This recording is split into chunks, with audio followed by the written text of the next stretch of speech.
Halo teman-teman, saya Nuriani Fajria, nomor absen 25.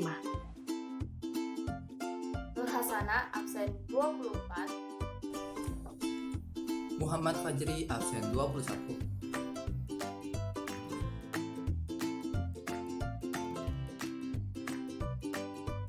PPN sendiri dapat dibedakan menjadi dua, yaitu objek pajak umum dan objek pajak khusus.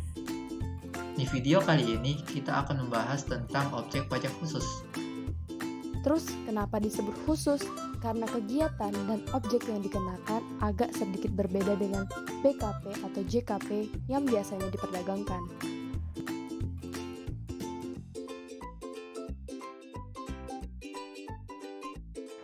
Definisi KMS. Berdasarkan pasal 16C Undang-Undang PPN, KMS adalah kegiatan membangun bangunan yang dilakukan tidak dalam kegiatan usaha atau pekerjaan oleh orang pribadi atau badan yang hasilnya digunakan sendiri ataupun digunakan orang lain.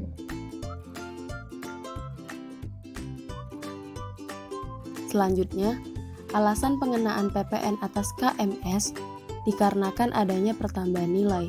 Sebagai contoh, dibangun rumah tinggal senilai 1 miliar di atas tanah dengan nilai perolehan 600 juta. Maka, terdapat pertambahan nilai sebesar 1 miliar sehingga nilai tanah dan bangunan menjadi 1,6 miliar. Terdapat ketentuan bila membangun bangunan dilakukan oleh kontraktor atau pemborong. Berikut skemanya.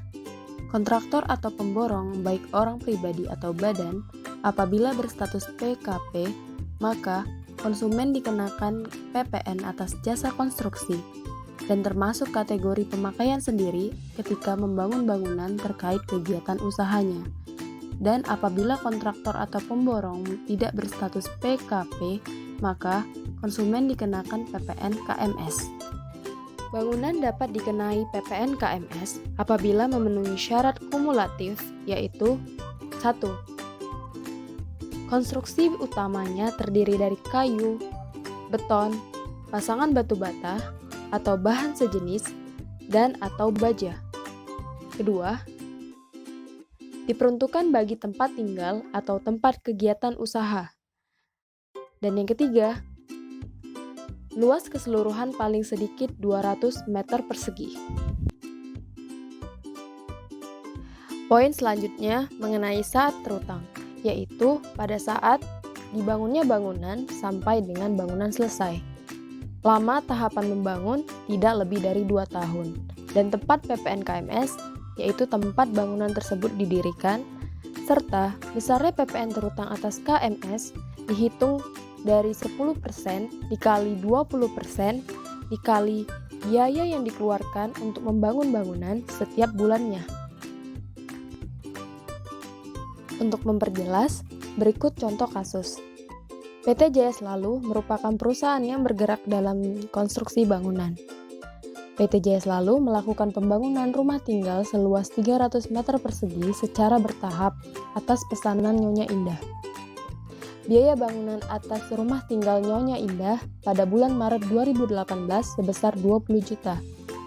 Atas kondisi ini, apabila PT Jaya Selalu berstatus PKP, maka pembangunan rumah tinggal Nyonya Indah dikenai PPN atas jasa konstruksi. Dan jika PT Jaya Selalu belum berstatus PKP, maka pembangunan rumah tinggal Nyonya Indah dikenai PPN KMS sebesar 10% dikali 20% dikali 20 juta sama dengan 400.000. Jumlah ini harus disetorkan oleh Nyonya Indah paling lama tanggal 15 bulan berikutnya, yaitu 15 April 2018. Contoh kasus yang kedua, PT ABD bergerak di bidang food and beverage, membangun kantor administrasi dan pemasaran seluas 800 meter persegi secara mandiri. Atas kegiatan membangun kantor tersebut, PT ABD menanggung PPN KMS, dikarenakan PT ABD tidak bergerak di bidang konstruksi. Objek pajak khusus PPN berikutnya adalah penyerahan aktiva yang menurut tujuan semula tidak untuk diperjualbelikan sebagaimana diatur dalam pasal 16D Undang-Undang PPN. Secara ringkas, pasal 16D ini mengatur tentang pengenaan pajak terhadap penyerahan barang kena pajak, antara lain berupa mesin, bangunan, peralatan, perabotan, atau barang kena pajak lain yang menurut tujuan semula tidak untuk diperjualbelikan oleh pengusaha kena pajak. Pertanyaan yang timbul selanjutnya, apakah semua aktiva yang dijual PKP dikenai PPN? Jawabannya adalah tidak.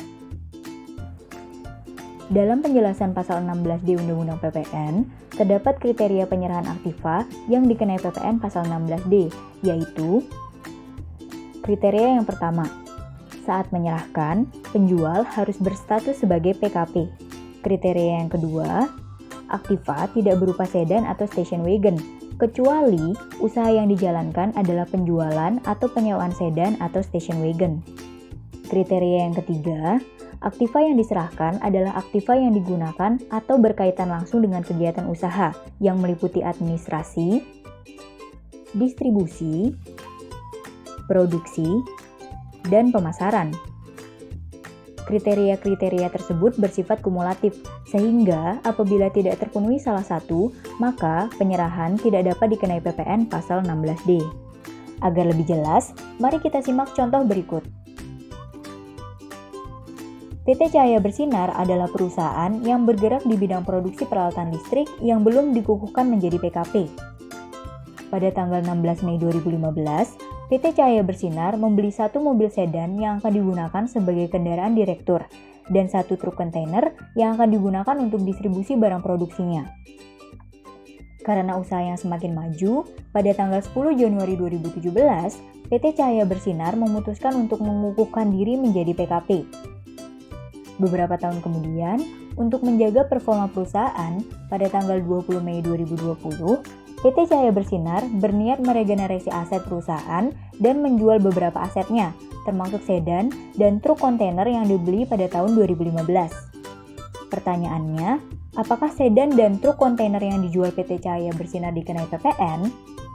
Untuk menjawabnya, mari kita ingat lagi kriteria pengenaan PPN pada pasal 16D. Kriteria yang pertama, apakah saat penyerahan PT Cahaya Bersinar berstatus sebagai PKP? Jawabannya iya. Pada tanggal 20 Mei 2020, PT Cahaya Bersinar telah berstatus sebagai PKP. Kriteria selanjutnya, apakah aktiva berupa sedan dan station wagon? Dan apakah aktiva tersebut digunakan dalam kegiatan usaha? Jawabannya adalah iya dan tidak. Karena core bisnis PT Cahaya Bersinar bukan menjual atau menyewakan sedan, maka atas penyerahan sedan bekas ini tidak dikenai PPN. Sedangkan untuk penyerahan truk kontainer dikenai PPN karena kontainer digunakan dalam kegiatan usaha yaitu distribusi. Pada pasal 16D, dasar pengenaan pajak yang digunakan adalah harga pasar wajar dari aktiva tersebut saat penyerahan. Nah, di dasar pengenaan pajak ini kemudian akan dikalikan dengan tarif PPN, yakni 10%, agar menghasilkan jumlah PPN terutang yang seharusnya dibayarkan. Sekian dari kelompok kami dan sampai jumpa.